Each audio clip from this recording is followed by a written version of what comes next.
Mendoj se ndeshja kthyeese në fushë mysafire do vendos për kualifikimin se cila skuadër do kualifikohet. Ndeshjet e kupës gjithmonë janë interesante dhe sjellin befasi. Unë nuk jam i befasuar me Shkëndijën Haraqinas për shkak se kisha mendim që janë skuadër cilësore. Ne gabuam te rasti dy golave, domethënë gabuam rënd dhe në një skuadër serioze siç jemi ne, do të jemi më të kujdesshëm në këto situata për shkak se kundërshtari është super e motivuar por përgjithësi më pëlqeu reagimi i skuadrës në pjesën e dytë dhe besoj që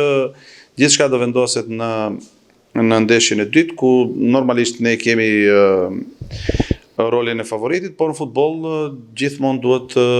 japësh maksimumin, të respektosh kundërshtarin dhe të marrësh rezultatin që dëshiron. Mendon që ishte psiqik problemi, avansuam realisht herët 1-0 me atë penalti në minutën e 4, më pas përmbysi kundërshtari, është çështja e motivimit dhe ndoshta nënçmimi apo thjesht neglizhenca? Nuk besoj se kishte nënçmim, nuk pëlqeu mentaliteti i skuadrës dhe disa futbollistë të cilët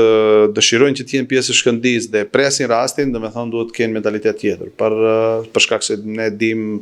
do të marrim përgjegjësi gjithmonë unë jam ai që marr përgjegjësinë, por Shkëndija është diçka shumë serioze, Shkëndija është skuadër e madhe dhe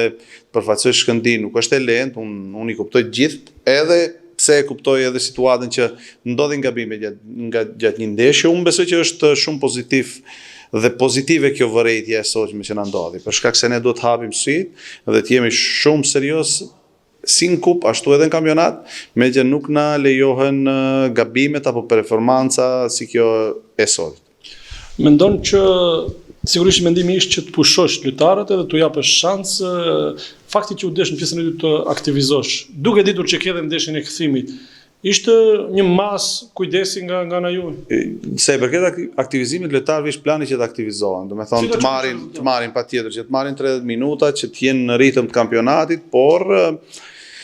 nuk pëlqeu skuadra dhe nuk pëlqeu edhe ato që ishin edhe këto që u aktivizohen, them drejtën. Pavarësisht se ne fituam me 1 gol diferencë, nuk pëlqeu dhe vetëm pëlqen se ndoshta në momentin më vendimtar dhe më decisiv një lloj mënyre zoti na tërhoqi vërejtjen që do të jemi shumë më serioz si skuadër. Kjo është e gjitha. Disa lojtarë me sa duket nuk ishin atë serioz gjatë lojës. Unë mendoj se nuk është çështje serioziteti, besoj që është çështje mentaliteti. Unë mendoj që sot ishte ndeshje e 48, domethënë ndeshje e 48 nga Koriku e këndej dhe normalisht që vjen edhe situata ku haset edhe lodhja, edhe lodhja edhe psikologjike, se vjen edhe te harxhimi i energjisë, por mbi të gjitha ne përfaqësojmë një klub që ka ambicie të larta, një klub i jashtëzakonisht shumë serioz dhe ne duhet motivohemi çdo ndeshje. Nëse nuk motivohemi, atëherë vendosim pikpyetje, për shembull, duhet jemi këtu apo jo. Kjo është shumë e rëndësishme se përket të gjithë neve që përfaqësojmë Shkëndijën, me thënë edhe një përshëndetje për publikun e të dia të skuadrave për shkak se ishin dinjitoz dhe krijuan atmosferë të mirë gjatë gjithë 90 minutave. Unë u kam cekur futbollistëve ditët e kaluara që ndeshjet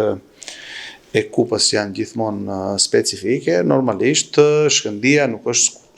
Haraqinas nuk është skuadër që ne duhet ta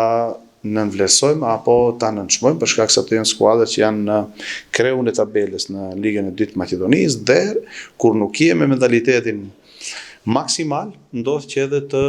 befasohesh siç u befasuam në pjesën e parë.